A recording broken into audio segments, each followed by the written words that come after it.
Hello, lovelies. Thanks for coming back. So I went ahead and got our tarot cards with this already. Just try and make these a little bit shorter on time so you guys can get through it faster. But anyways, I digress. This is a collective reading, so take what resonates. Now, this morning in our Seasons of the Witch Yule Oracle, when I had opened up the deck, we had cut the deck to Falling in Love. And our card that we received was the Family card. Now, falling in love was the card itself. It literally talks about falling in love with your life, falling in love with your experience, with yourself. Yes, it does talk on or touch on falling in love, right? Like the traditional falling in love with a partner. But here, with the family card coming out next, it's a call to fall in love with your life the way it is now. The family card here we've got on the bottom here, I'll let you guys read that. This card talks about going back to the basics, going back to your foundations, back to the things the way they were when you were a child, and reevaluating it based on your life now. Those habits, those beliefs, those all the traditions you've created were based on the person you were taught to be from a clean slate. You were a child. And so now that you are in this new position, asking yourself to fall back in love with your own life, your guides and spirit, God, Allah, Buddha, whoever, however this resonates, the message is coming through for you today that says to go back to the basics, go back to where you came from. Decide for yourself what works. What are the foundations of the experience you want to have now? What are the things you want to take with you that support who you are now? The bottom of the deck, we have Dove Medicine. Dove Medicine, I'll leave that here so you guys can read it, talks about just that, forgiveness. The dove is all about forgiveness, and allowing that space to heal. Forgiveness for your sake, not for the sake of anybody else. And this is what the cards are saying as well when it comes to the falling in love, the family, and the Dove Medicine cards.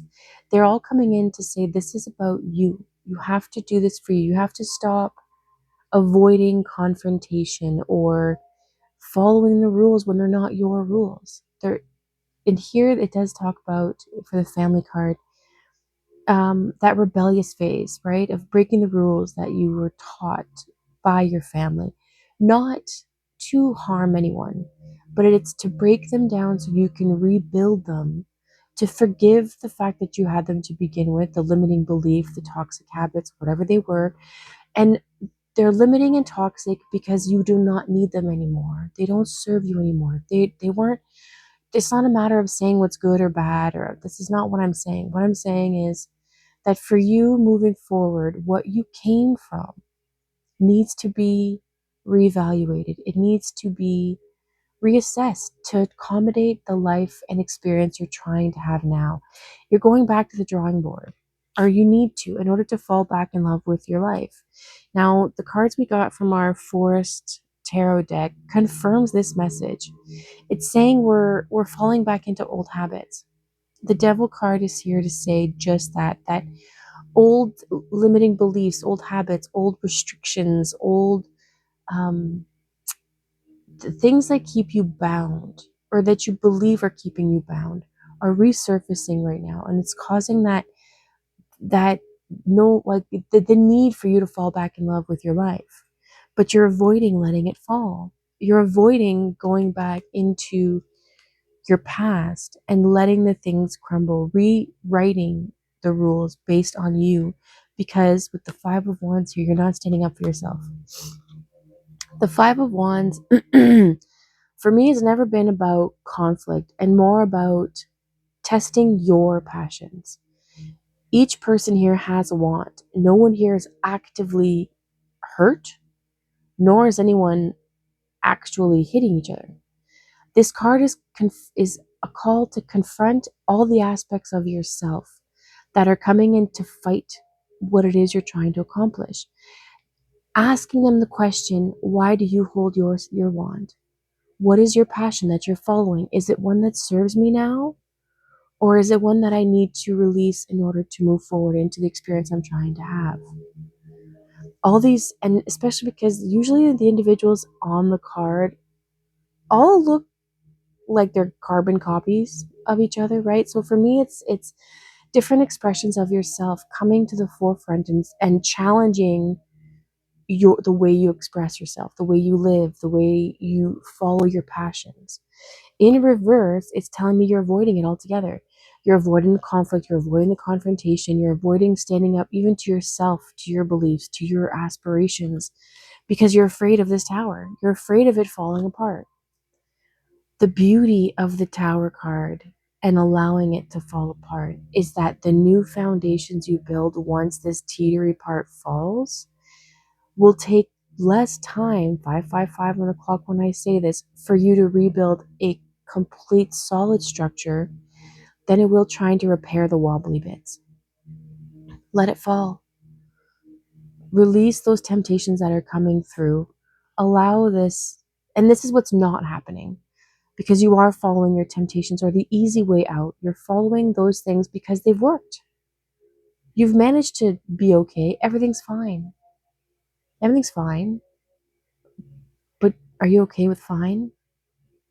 If your goal is to have an amazing experience, fine's not going to cut it. But fine means not okay with fine means going back and destroying all these things that no longer serve you, these things that no longer help. The bottom of the deck, we have the hangman, which is exactly that. You've got to stop. You've got to stop running after these things. You've got to stop avoiding confronting yourself and your beliefs and anyone who's challenging them. And you have to allow yourself to release this tower. Let it fall. Just release. Just let it go, right? Let it go so you can have a new perspective. Then we've got the hermit, which comes in to say, yeah, you've got to let it go and do the inner work. You've got to sit with your beliefs, sit with what used to work for you, and find out that the family and the life and the experience that you're trying to express and have now, how does this measure up? How does the past measure up to the version of the expression you want to have now? You've got to sit with it. You've got to let go of the things that need to be let go. You've got to let them fall. You got to release the temptations and realize that you've got to do some work here. You've got to stand up for yourself, advocate for you and your passions and your life. It's time. The hermit is confirming that it's time to go inward. It's time to go in and look. On the bottom of all of these things that you have to do, the hermit has come out to say, shh, come with me. Let's go ask the questions. Let's go face all of the swords. The Ten of Swords is perfect here. It's allowing you to face and release what no longer serves. To test out what thought patterns have been crippling you and keeping you stuck. Let them go, move them forward. Six of Cups, bringing us to our past, confirming that this is from limiting beliefs and habits, traditions, things that you were taught. So don't there's no shame, there's no burden, there's no blame, there's no nothing, there's no point in blame. It doesn't work for you now? Great. If it doesn't work for you now, it is your responsibility to do something about it. This is just confirming that yes, those beliefs and habits that you're trying to change now were things that were passed on to you. They were passed down. And it was an emotional experience, and that's okay. But now it's time to release the things that don't serve you anymore. Let them go. Allowing the concentration, the questions to be asked. You got to go in and figure it out. You got to fight for your life. You got to fight for what you believe in and fall in love with your experience all over again. Now, if this resonates, you have any questions, please reach out and let me know.